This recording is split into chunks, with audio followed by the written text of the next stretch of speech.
Olá, gente! Estamos de volta com a Rua Direita. E a deputada do PCdoB do Rio Grande do Sul, Manuela Dávila, aquela comunista que adora fazer compra em Nova York, mostrou mais uma vez que adora passar vergonha. Vamos ver o que ela andou aprontando? Fidel que lutou contra o capitalismo a vida inteira, coitado, foi morrer justo no dia do Black Friday.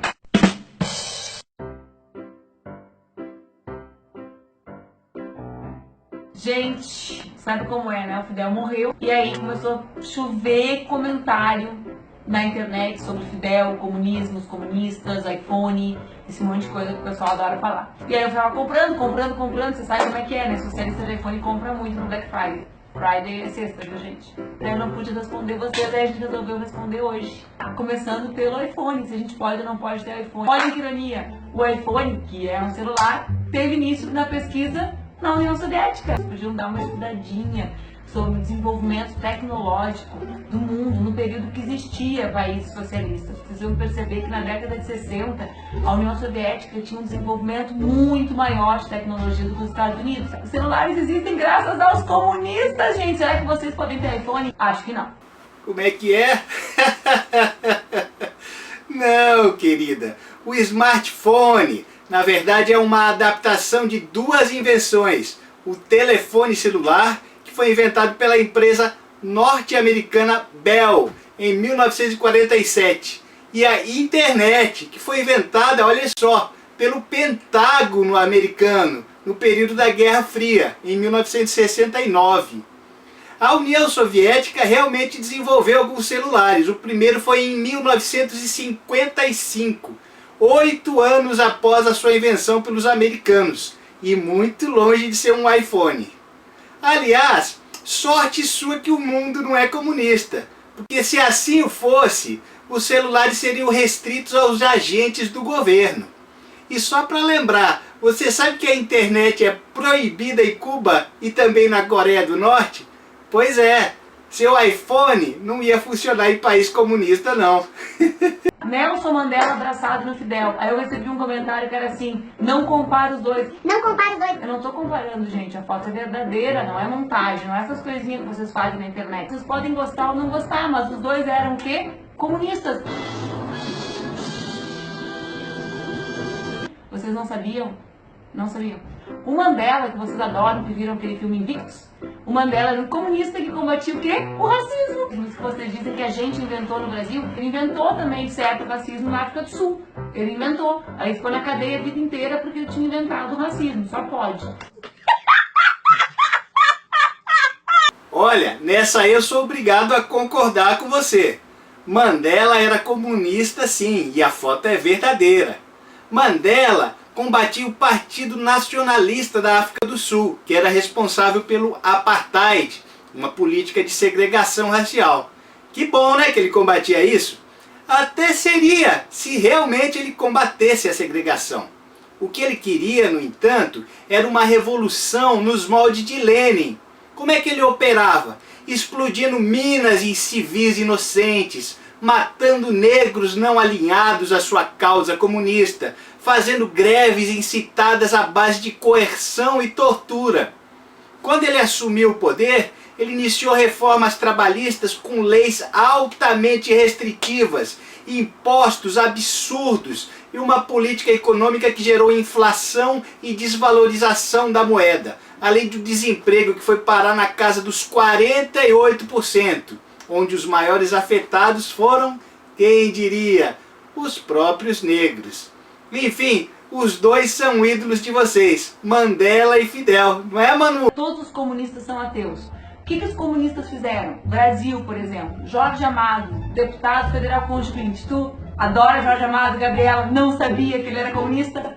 Para de gostar. Comunista. Comuna. 1946, Constituinte, emenda do Jorge Amado, liberdade religiosa. Graças aos comunistas que defenderam a liberdade religiosa e por isso levaram um carimbo na testa de ateus, tu pode ter a tua religião em paz no nosso país.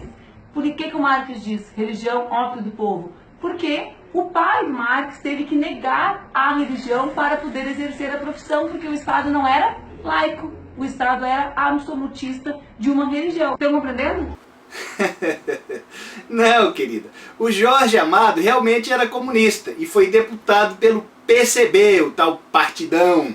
Ele realmente é autor da lei que garante liberdade religiosa. Mas sabe por que isso?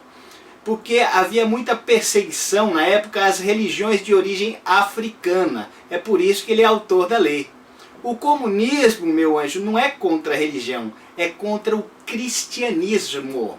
Quando Marx falou a frase "a religião é o ópio do povo", ele estava se referindo à religião que ele conhecia, que era o cristianismo. Sabe por quê? Porque o cristianismo, meu amor, prega que existe uma vida após a morte, a vida eterna, e que nós estamos aqui só de passagem, e que a pobreza e o sofrimento na terra serão recompensados no reino dos céus. Enfim, tudo que comunista não quer que as pessoas pensem. Eles querem que as pessoas se rebelem para que possam fazer a revolução. E o cristianismo prega exatamente o contrário. Não é à toa que todas as igrejas cristãs foram perseguidas nos países comunistas, até proibidas. Inclusive em Cuba é proibido ser cristão. Sabia disso, Manu? Sabia que na Coreia do Norte também é proibido ser cristão? Ah, não sabia? Pois procure se informar. Tem uma piada assim que rola que é que os comunistas comem criancinhas. A frase falta uma palavra. Na realidade, no comunismo as criancinhas comem. É invertido. Eu fui feito pra comer, boca foi feita pra comer. Porque Cuba, que vocês adoram falar mal, é um lugar que tem 0% de desnutrição infantil. Como disse o Fidel uma vez, 500 milhões de crianças dormem na rua no mundo hoje. Nenhuma dessas é em Cuba. Você anda nas ruas da tua cidade e vê quantas crianças dormem nas ruas com o capitalismo que existe aqui. Manuela, você já ouviu falar no Holodomor? Isso aconteceu lá na Ucrânia, em 1932, quando o país foi anexado à União Soviética por Stalin. O governo comunista da União Soviética simplesmente mandou confiscar tudo o que havia de alimento na Ucrânia. Os ucranianos passaram a morrer de fome. Inclusive, alguns tiveram que comer os seus próprios filhos mortos. É daí que veio a expressão comunista come criancinha. A senhora sabia? Quer mais? Você conhece um comunista chinês chamado Mao Tse-tung? Pois é, as políticas dele de coletivização de terras foram desastrosas. A produção de alimento caiu vertiginosamente e causou uma fome sem precedentes na China. Muita criancinha morreu, viu? Olha aí, dá uma lida neste livro aqui, ó. A Grande Fome de Mao, de Frank de Cotter. Tem esse aqui também, ó. O Livro Negro do Comunismo. Esse é ótimo. Dá uma lida que você está precisando, Manuela. Tem mais. Você conhece a tal libreta cubana? A libreta é uma cartilha de racionamento de comida. Sabe ao que os cubanos têm direito por mês? Vamos lá, eu vou falar para você. 5 ovos, 2 quilos de arroz, 250 ml de óleo, 1 quilo de açúcar branco, meio quilo de açúcar mascavo, 250 gramas de feijão, 1 quilo de sal, uma caixa de fósforos, meio quilo de frango e um pão de 80 gramas por dia. Tá bom, Manuela? Só para completar, esses dados que indicam desnutrição zero em Cuba são da Unicef. Sabe de onde a Unicef tira esses dados? Da ONU. A ONU, por sua vez, tira esses dados, adivinha de onde? Do governo de cada país.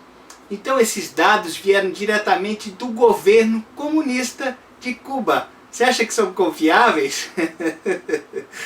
Desnutrição zero, Manuela, com essa libreta aí que a gente acabou de mostrar, eu acho difícil de acreditar. Sabe por que não tem gente na rua em Cuba, Manuela? Porque vadiagem lá é crime. Não é permitido pedir esmola na rua. Criança que fica na rua rapidamente é identificada pela polícia e os pais são presos. É isso, meu amor. E quando querem falar mal do comunismo, usam os defeitos de alguns países socialistas. Também vale a pena dar um Google diferença comunismo para socialismo, tá, gente? Para também não pagar vale na internet. Mas vamos lá. Mas você já parando para pensar que o Haiti é capitalista? Então, acho que é hora de vocês botarem a mão na cabeça e pensarem, se não é uma maravilha Cuba, como eu não acho que seja, com a sua saúde de ponta para toda a população e com a sua educação de ponta para toda a população, que maravilha é essa que é o México ou Haiti, que as pessoas fogem aos montes, aos milhares todos os anos. Menos, né, gente? O Haiti é capitalista, deputada? Acho que você se esqueceu do presidente François Duvalier, o chamado Papa Doc. Ele governou o Haiti por 14 anos, desapropriou grandes fazendas e diversas propriedades privadas, desviou dinheiro público para contas particulares, cortou laços de comércio com os Estados Unidos, expulsou todas as igrejas cristãs do país e adotou uma política de repressão violenta, matou em torno de 60 mil haitianos. Depois que ele morreu, quem que o substituiu? O próprio filho, chamado Baby Doc. Esse aí governou por mais ou menos uns 15 anos, no mesmo esquema do pai. Agora me explica, Manuela, por que os haitianos costumam fugir para os Estados Unidos e para o Brasil, sabendo que Cuba fica muito mais perto? Essa resposta eu gostaria de ouvir de sua boca. Gente, eu sou André Pascoal, agradeço mais uma vez pela audiência aqui na Rua Direita, e a gente volta no próximo vídeo. Tchau, obrigado.